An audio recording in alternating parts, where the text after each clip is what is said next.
February 20th, 2016. A woman calls 911 in Hobart, Indiana.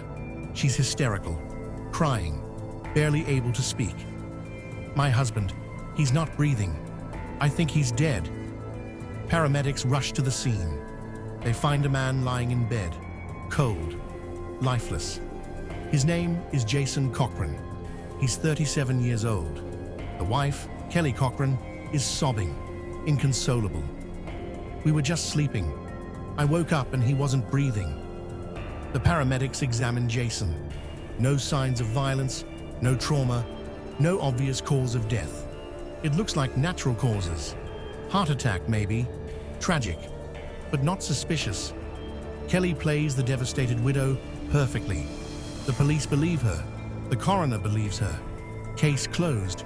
Except Kelly Cochran is lying. She didn't just wake up and find her husband dead.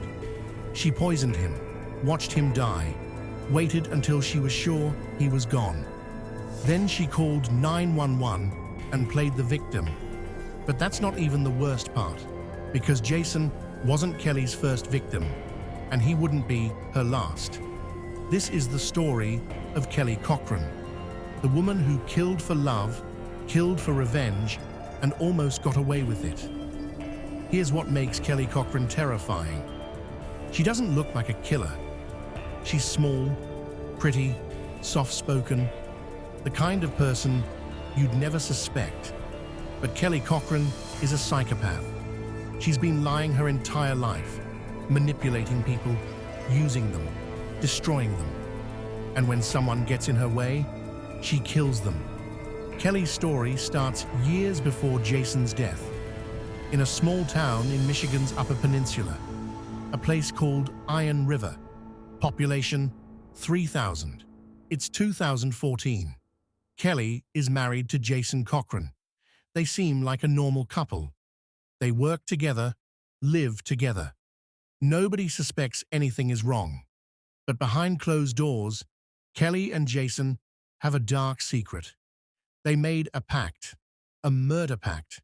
If either of them cheats, the other one gets to kill the person they cheated with. Sounds crazy, right? Like something out of a horror movie. But Kelly and Jason are dead serious. And in 2014, that pact is about to be tested, because Kelly is having an affair, and Jason is about to find out. Kelly Cochran is working at a factory in Iron River, Michigan. That's where she meets Chris Regan. Chris is 53, divorced, lonely. He lives alone in a trailer. Kelly seduces him, starts an affair. At first, it's just sex, a fling. But then Kelly tells Chris something that changes everything. She tells him she's going to leave Jason, that she wants to be with Chris. Chris believes her. What Chris doesn't know is that Kelly has already told Jason about the affair, and Jason wants revenge. Remember the pact?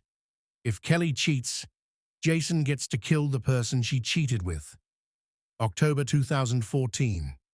Kelly invites Chris over to her house. Jason is waiting.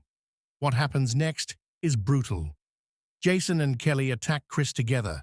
They shoot him, strangle him, make sure he's dead. Then they dismember his body. They cut Chris into pieces, wrap the pieces in plastic, bury some in the woods, burn others. Chris Regan completely disappears. His family reports him missing. Police search, but they find nothing. Kelly and Jason act like nothing happened. But here's the thing about murder pacts. Once you cross that line together, there's no going back. Kelly and Jason are now bound by blood, and that bond is about to turn toxic. After killing Chris, Kelly and Jason move to Indiana. Fresh start, new town, nobody knows them. But the marriage is falling apart. Jason is paranoid, guilty, he drinks more, gets angrier. Kelly is cold, distant. She regrets killing Chris, not because she feels bad, but because she actually loved him. She starts blaming Jason. "You made me do it. You killed him." Jason fires back. "You cheated. The pact was your idea. The arguments get worse, violent. Kelly starts thinking, I need to get rid of Jason, but she can't just leave him. Jason knows too much. If they divorce, he could turn her in. The only way out is to kill him. So Kelly starts planning. She researches poisons, dosages, how to make it look natural. February 2016. Kelly makes her move. She puts heroin in Jason's food. Jason is an addict. He's been using on and off for years, so if he overdoses, it won't look suspicious. That night, Jason eats dinner, goes to bed, falls asleep. Kelly watches him, waits. His breathing slows, stops. Kelly checks his pulse. Nothing. He's dead. Kelly waits a few more hours, makes sure there's no chance of revival. Then she picks up the phone and calls 911. My husband, he's not breathing. I think he's dead. She's crying, hysterical, the perfect grieving wife. The paramedics arrive. Examine Jason. No signs of foul play. The coroner rules it an overdose. Accidental death. Kelly walks away, free, or so she thinks. For months, Kelly gets away with it.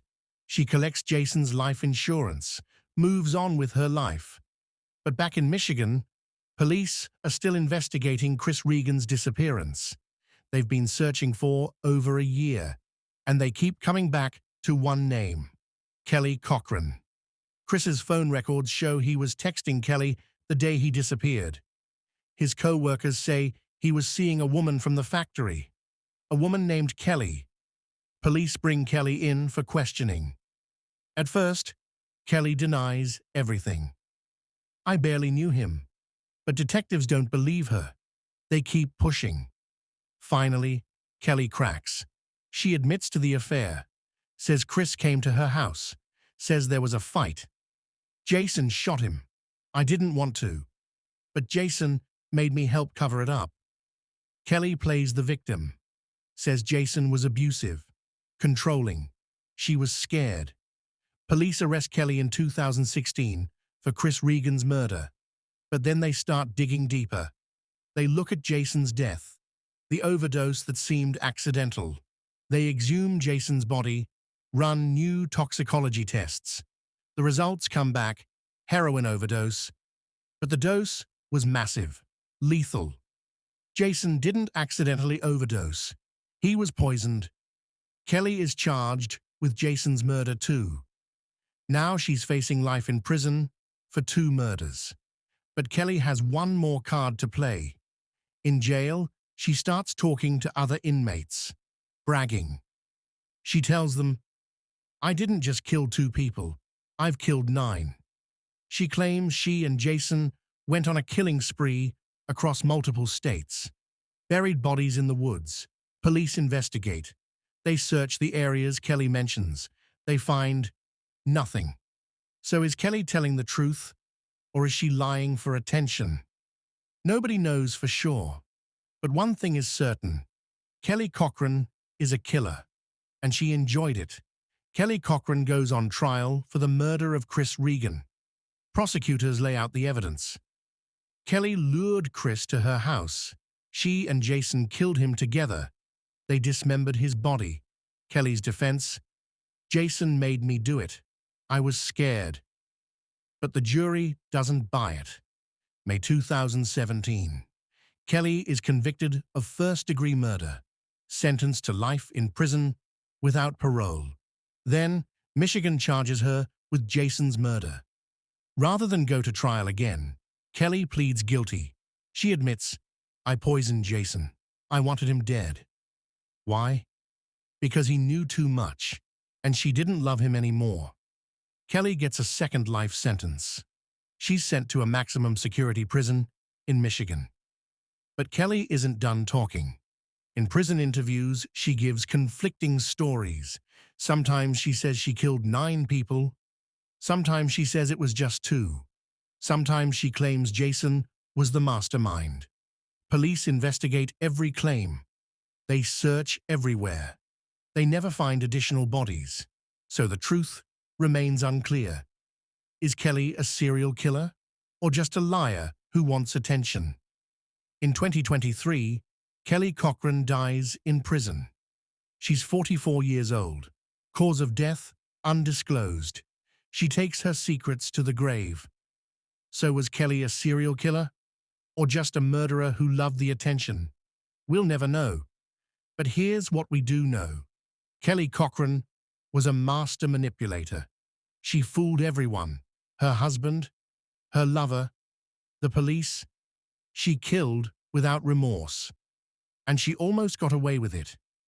The only reason she's in prison is because she couldn't keep her mouth shut. Kelly Cochran died in 2023. The truth died with her. If you want more stories, like, subscribe, and share. See you next time.